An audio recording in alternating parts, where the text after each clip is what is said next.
Avez-vous déjà joué à un jeu vidéo? Si vous avez cliqué sur cette vidéo, j'imagine que oui. On a tous de merveilleux souvenirs sur les jeux vidéo. Pour certains, c'était de vaincre le roi Bob-omb sur Super Mario 64, pour d'autres, attraper le plus de Pokémon possible. Vous voyez tous ces beaux souvenirs? Eh bien aujourd'hui on va faire tout l'inverse.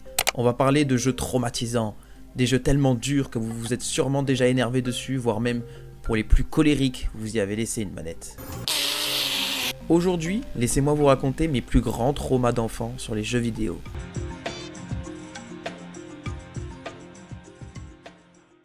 Mais avant de commencer, n'hésite pas à t'abonner et liker la vidéo. Maintenant que ceci est fait, nous pouvons commencer. Rayman. Rayman est un jeu sorti en 95 et édité par Ubisoft Montpellier. Plus petit, à l'âge de 6 ans, mon père me faisait souvent jouer à sa PlayStation 1. Et ce fut le coup de cœur. Un jeu coloré, un personnage rigolo et des musiques incroyables. Tout ce qu'il faut pour faire rêver un enfant. Le jeu commence avec une cinématique pour nous expliquer que le grand Protoons fut dérobé par le grand méchant Mr. Dark. La fée protectrice Betilla essaie tant bien que mal de l'en empêcher, mais les pouvoirs de ce dernier sont beaucoup trop puissants. C'est alors à Rayman d'aller chercher le grand Protoons. Mais pour ça, il va falloir d'abord libérer les Electoons, de petites créatures roses qui protégeaient le grand Protoons. Et voici que vous débutez dans une forêt magique. Le jeu est coloré et agréable, vous ramassez des bonus, la fée Betilla vous donne même le pouvoir de frapper vos ennemis. Mais alors où est le problème dans ce jeu, me direz-vous? Le problème, c'est la courbe de difficulté ignoble. Passé la forêt mystique, le reste du jeu devient extrêmement dur, à tel point qu'enfant, je n'ai jamais dépassé le monde de la musique. Tout peut vous tuer, les ennemis esquivent vos coups, le terrain est truffé de petites plateformes et de pièges. Les développeurs n'ont pas suggéré la courbe de difficulté, rendant Rayman très difficile à sa sortie. Et traumatisant au passage bon nombre d'enfants. Si malgré tout vous arrivez à finir le jeu et vaincre tous ces boss, il vous faudra alors libérer toutes les Electoons enfermées dans des cages pour espérer affronter Mr. Dark.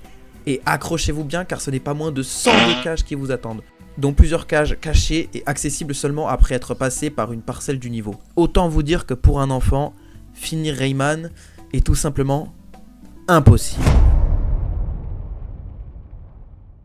Mario et Luigi voyagent au centre de Bowser.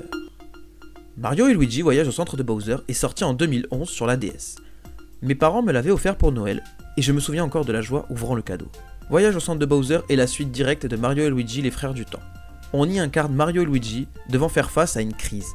Le royaume champignon est touché par une épidémie appelée la roulis-boulite. Les Toads gonflent, devenant de grosses boules incapables de se déplacer autrement qu'en détruisant tout sur leur passage. Une réunion de crise a alors lieu pour trouver une solution. Seulement, Bowser fait irruption dans la salle et aspire tout le monde dans son ventre, grâce à un champignon gagné lors d'une tombola auquel il n'a même pas participé. Le marchand qui lui a donné ce champignon n'est autre que Krakowitz, le grand méchant du jeu, mais aussi l'ancien sbire de Gragemona, un personnage apparu dans Mario et Luigi Superstar Saga.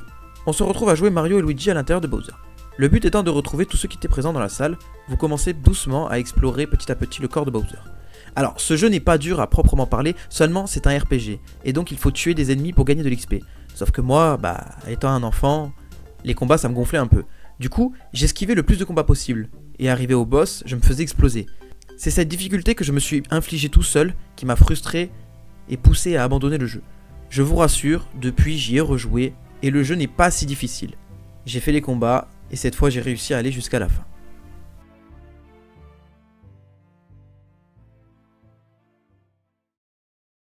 Super Paper Mario.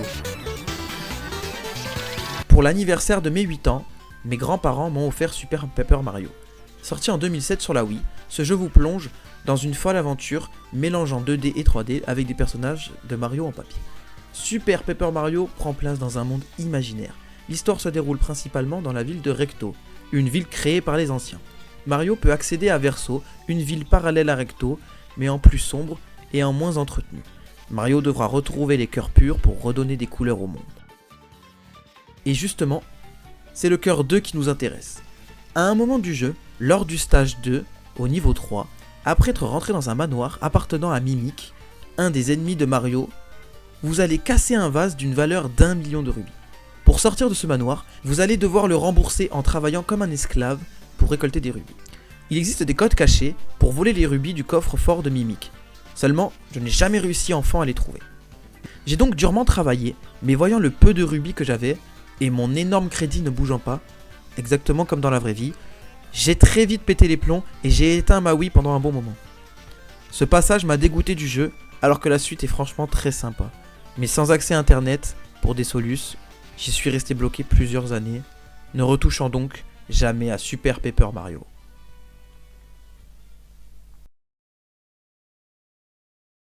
Yokai Watch. C'est les vacances. Vous chassez les insectes avec vos amis, mais votre ego surdimensionné refuse d'avoir les plus petits insectes.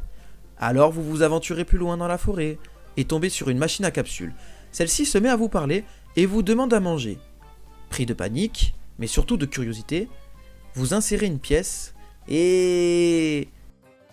un fantôme ressemblant à une guimauve sort de la capsule. Il s'agit de Whisper, un yokai. Les yokai sont des créatures issues de la culture japonaise. Ce sont des esprits farceurs qui souvent représentés de façon... Ouais bon, je dormirai pas cette nuit, c'est sûr. Mais pas de panique, ces yokai-là sont beaucoup plus mignons. Et vous donnent même la Yokai Watch. C'est une montre vous permettant de voir les yokai. Normalement invisible pour les humains. Alors, avant de poursuivre, je vous préviens, je vais spoil la fin du jeu. Ça serait dommage pour ceux qui voudraient le faire de tout ruiner. Donc, rendez-vous au timecode pour la fin de la vidéo. Et sur ce, pour tous ceux qui veulent savoir la suite, on continue. Tout au long de votre aventure, vous allez vous lier d'amitié avec des yokai pour protéger votre monde de l'ouverture d'un portail. Une fois celui-ci ouvert, le roi des yokai, McCracken, veut envahir le monde des humains avec ses yokai. Vous devrez donc l'en empêcher en l'affrontant 2 fois. Une fois dans le Yokai World et une fois dans le monde humain. Et c'est ce deuxième combat le problème. Ce boss est extrêmement difficile et il vous faudra bien vous préparer pour le combattre, car il tape très très fort et se soigne pas mal. Vous devrez aussi beaucoup farm pour avoir vos yokai au niveau 60 minimum, car sinon vous risquez de vous faire rouler dessus. J'ai eu beaucoup de mal à le vaincre, j'ai eu des moments de rage compulsive ainsi que de la tristesse. Oui, j'ai pleuré, mais j'ai finalement réussi. Après plusieurs mois de galère, j'ai enfin réussi à vaincre ce boss. Et ce sentiment de fierté, ce bonheur et cette réussite remplit mon cœur de joie, sachant que j'y ai passé vraiment beaucoup de temps. Bon, comme vous l'avez vu, ce n'est pas forcément le jeu qui peut énerver ou rendre triste, mais bien l'expérience. Chaque expérience de joueur est différente, mais surtout unique. Pour certains, les jeux les plus difficiles seront Dark Souls, ou alors Elden Ring, mais pour d'autres comme moi, ce sont des traumas d'enfance qui arrivent généralement lorsqu'on a du mal à passer un niveau. Alors, n'hésitez pas à me partager vos expériences de jeu qui vous ont retourné ou bien rendu fier, ça me fera plaisir de lire et de répondre à vos commentaires, et sur ce, on se retrouve pour de prochaines vidéos.